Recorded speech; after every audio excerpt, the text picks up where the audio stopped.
પોરબંદર જીપીસીબીના નાયબ પર્યાવરણ ઇજનેર રાજેશ વિઠ્ઠલ ચૌહાણને પોરબંદર એસીબીએ રૂપિયા 1,25,000ની લાંચ લેતા રંગે હાથે ઝડપી પાડ્યો છે।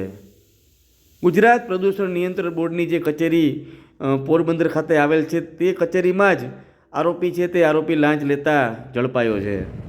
વાત જાણે એમ છે કે પોરબંદરની જે સુદામા ડેરી પ્લાન્ટ આવેલ છે તે પ્લાન્ટમાં જે રીતે આરોપી છે તે આરોપીએ એવી ધમકીઓ આપી હતી કે જો પ્લાન્ટ જે છે તેમાં કોઈ ખામી ન કાઢવી હોય તો દર મહિને 25,000 રૂપિયાની લાંચ છે તે આપવી પડશે।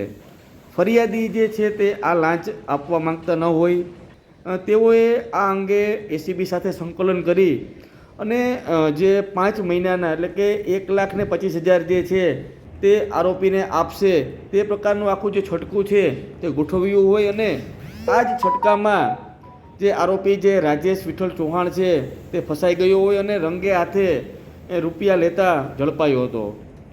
પોરબંદર એસીબીએ આરોપીની ધરપકડ કરી અને જે રીતે સમગ્ર કાયદેસરની કાર્યવાહી છે તે હાલ હાથ ધરી છે।